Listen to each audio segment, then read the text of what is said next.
கை சவாரி எடுக்கிறவங்க காலையிலேயே ஓட்டுவாங்க, ஸ்கூல் சவாரி எடுக்கிறவங்க 8 மணிக்கு ஸ்டார்ட் பண்ணுவாங்க, ஆஃபீஸ் சவாரி எடுக்கிறவங்க 9 மணிக்கு ஸ்டார்ட் பண்ணுவாங்க. க்ளோசிங் டைம் பார்த்தீங்கன்னா அவங்களோட டைம்க்கு ஏற்ற மாதிரி. இப்போ ஒரு எக்ஸாம்பிள், இப்போ நான் ஐனாவரத்துலேருந்து நான் தாம்பரத்துக்கு நான் ஒரு சவாரி நான் ட்ராப் பண்ணுறேன்னா 5 மணிக்கு அங்கே பிக்கப் முடிஞ்சிருதுன்னா அங்கேருந்து நாங்கள் ஒரு சவாரியாக பார்த்துன்னு வர 7, 8 மணி கூட ஆகிடும். சில விமன் டிரைவர்ஸ் வந்து பகலெல்லாம் போக முடியாது, ஸ்கூலு மாமியார் மாமனார்லாம் இருக்கிறாங்க, அதனால அவங்களுக்கு தேவையானதெல்லாம் பண்ணணும்னு சொல்லிட்டு மதியானத்தில் சவாரி அவ்வளவா இருக்காது. அந்த மாதிரி இருக்கிற பெண்கள் என்ன பண்ணுவாங்க, சாயந்தரம் 6 மணிலேருந்து நைட்டு 10, 11 மணி வரைக்கும் கூட ஓட்டுறவங்க இருக்காங்க எங்கள் டீமில். நானே பார்த்தீங்கன்னா ஒரு 15 வருஷத்துக்கு முன்னதான் டிரைவிங் லைசன்ஸ் போட்டேன். ஆட்டோ ஃபீல்டுனாவே ரொம்ப ஒஸ்ட்டு, ரொம்ப கஷ்டம், நைட் டைம்லலாம் ரைடு எடுக்க முடியாது அப்படின்னு தான் சொன்னாங்க. அப்போ நான் கொஞ்சம் ஸ்டாப் பண்ணிட்டேன். ஆனால் இப்போ வந்து ஜென்ரேஷன் வந்து மாறிடுச்சு. இப்போ நிறைய பேர் ஐடி கம்பெனிக்கெலாம் வேலைக்கு போகிறாங்க, அவங்களாம் நைட்டில் தான் போய் ஒர்க் பண்ணுறாங்க. ஒரு ஹவுஸ் கீப்பிங் ஒர்க் பண்ணுறாங்க, அவங்களாம் நைட்டில் தான் ஒர்க் பண்ணுறாங்க.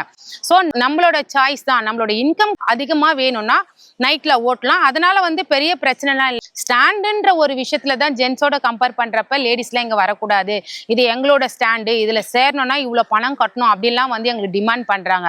மற்றபடி எங்களுக்கு வந்து ஜென்ஸாலேயோ இல்லை பப்ளிக்காலேயோ வேற எந்த ஒரு பிரச்சனை இல்லை.